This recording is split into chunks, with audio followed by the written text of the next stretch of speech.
pagpapatalsik kay Vice President Sara Duterte sa National Security Council, inalmahan ni Salvador Panelo. Bumanat na naman po itong dating Chief Presidential Legal Counsel ni ex-President Rodrigo Duterte at ang kanyang statement, the removal of VP Sara as member of the National Security Council is an ill-advised presidential move. It smacks of dirty politics. Another brazen measure to diminish the political star power of VP Sara. Makapagsalita itong si Panelo talaga, no? Dirty politics daw. And another brazen measure to diminish the political star power.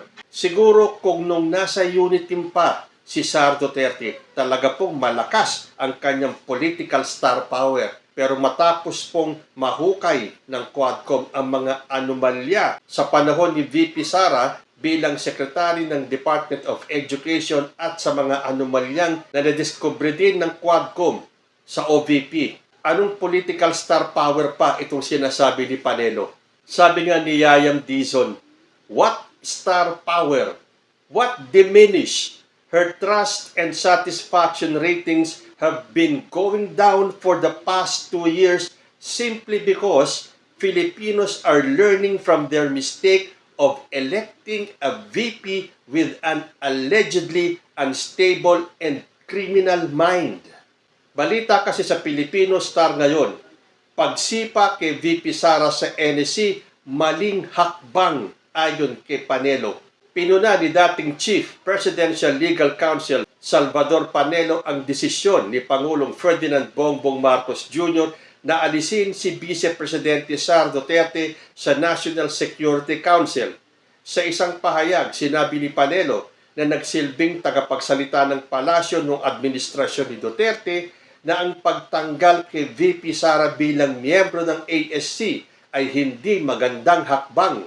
Dahil matatandaan po natin na naglabas si President Bongbong Marcos ng Executive Order number 81 kung saan nireorganisa ni President Bongbong Marcos ang NSC, kung saan inalis ang Vice Presidente at ang mga dating presidente sa komposisyon nito. Sa tingin ni Panelo, mayroong halong politika ang hakbang para pababain ang political na impluensya ni VP Sara. Pero kung matatandaan po natin, nung panahon ni ex-President Rodrigo Duterte, ginawa din po ni ex-President Duterte yan kay dating Vice President Leni Robredo.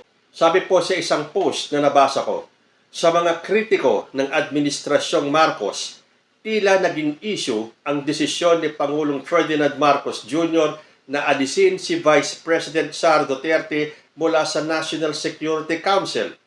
Pero ang tanong ay bakit ngayon lang ito tinatawag na dirty politics? Hindi ba't nangyari rin ito sa panahon ng nakaraang administrasyon? Ayon po kay dating House Deputy Speaker Erin Tanyada, si dating Pangulong Rodrigo Duterte rin ang nagpatupad ng parehong hakbang laban kay Vice President Leni Robredo. Hindi pinayagan si Robredo na dumalo sa mga NSC meetings at sinabi pa ni Tanyada na ito ay isang presidential prerogative, isang desisyon na karapatan ng Pangulo anuman ang administrasyon. Sa panahon ni Duterte, hindi naman tinanggal si Robredo mula sa NSC. Ngunit mahigpit na ipinag-utos sa kanya na huwag dumalo sa mga cabinet meetings. Kaya ayon kay Tanyada, bakit ang hakbang ni Pangulong Marcos ay itinuturing na dirty politics ngayon, samantalang pareho lang naman ito sa ginawa ni Duterte? Ito naman ang sinabi ni Executive Secretary Lucas Bersamin. Walang moral authority si dating tagapagsalita ni dating Pangulong Rodrigo Duterte na si Atty. Salvador Panelo upang questionin ang desisyon ni Pangulong Ferdinand Marcos na muling ayusin ang National Security Council. Ayon kay Bersamin, may nabasa siyang pahayag na nagpapaalala sa kanya na noong panahon ni Panelo bilang presidential advisor, sinuportahan din ito ang pagsasama ni dating Vice Presidente Leni Robredo sa mga pagpupulong na may kinalaman sa seguridad ng bansa. Pero totoo nga ba na hindi isinama si dating Vice President Leni Robredo sa mga cabinet meetings noong panahon ni Duterte? Sabi po sa isang balita ng ABS-CBN na inilabas nila noong December 4, 2016, why Robredo was told not to attend cabinet meetings. Cabinet Secretary Leoncio Evasco Jr. confirmed that President Rodrigo Duterte ordered Vice President Leni Robredo to desist from attending cabinet meetings due to irreconcilable differences. Utos yan ni Pangulong Duterte. And the reason is there are irreconcilable differences between VP Robredo and the administration.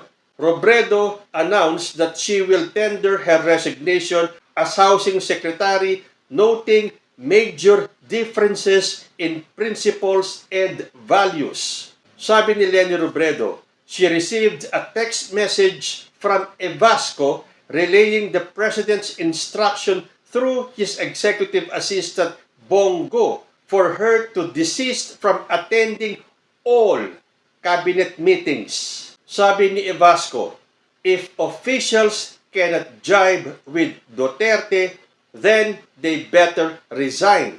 If they cannot just jibe with what the President is doing, they cannot support what the President is doing, then they have to resign.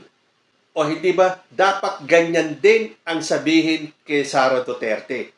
If you cannot jibe with what President Bongbong Marcos is doing, they cannot support what the President is doing, then she has to resign. O, nung panahon ni Duterte, ginawa nila yan kay Leni Robredo. Hindi siya pina-attend sa lahat ng cabinet meetings.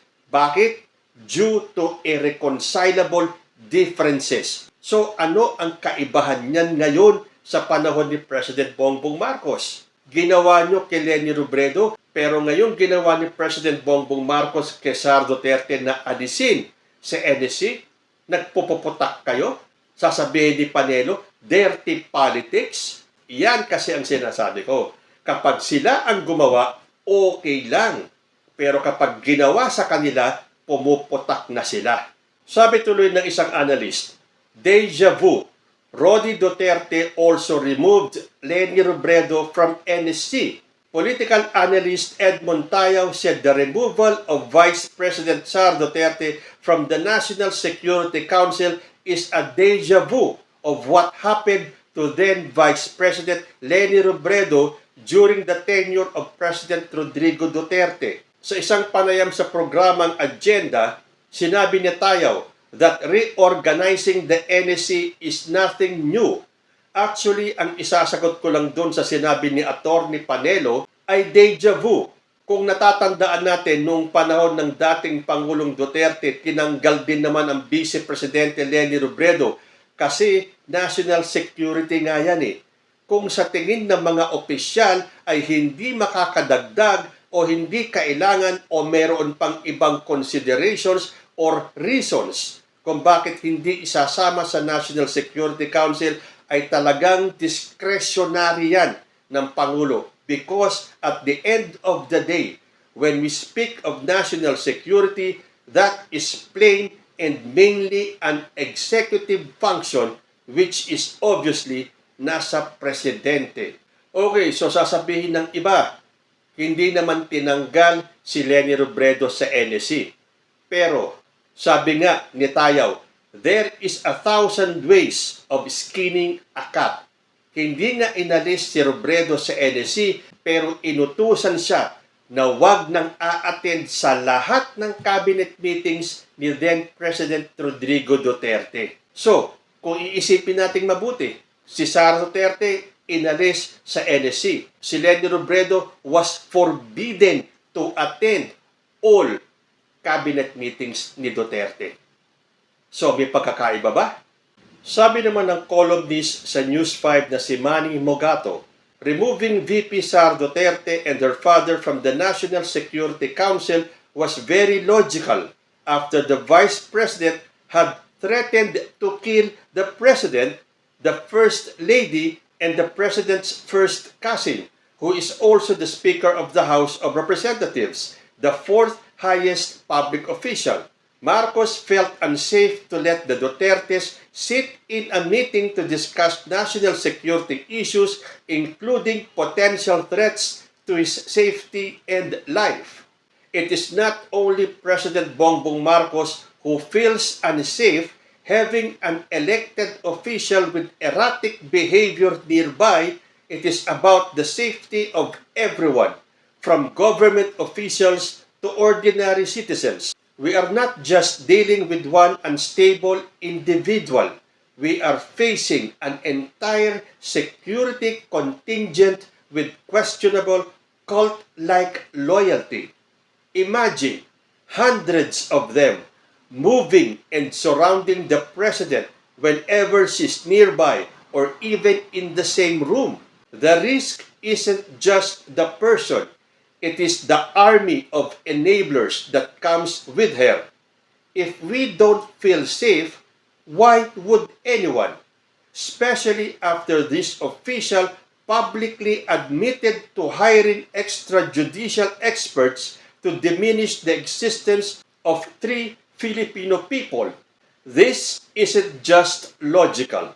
It is common sense. Kayo nga, would you invite someone into your home who has admitted to contracting EJK experts, fantasized about cutting one's head, demonstrated zero self-control, capable of snapping at any moment, proven to be a danger to themselves and everyone around them?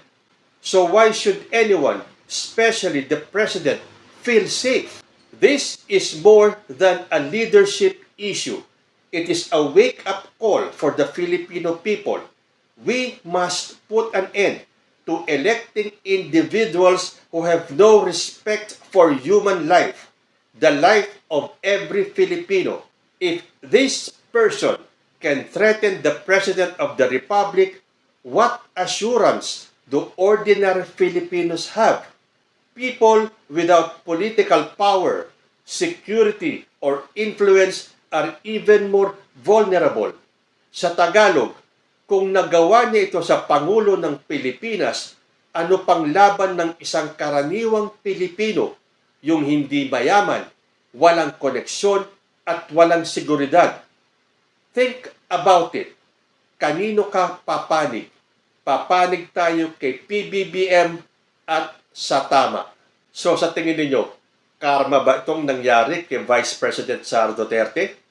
Dahil ginawa ng kanyang amang si ex-President Duterte kay then Vice President Leni Robredo, ngayon nangyari kay Sara Duterte. So, this is a classic example of what goes around, comes around. In short, karma.